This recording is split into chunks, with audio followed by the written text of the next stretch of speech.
Makulay yung pamilya namin, merong girl boy, bakla at tomboy. At yung pagmamahalan namin sa isa't isa ang nagdadagdag ng kulay dito.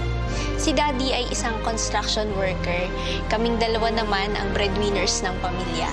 Itong talento na ito ang puhunan namin mula pagkabata hanggang ngayon.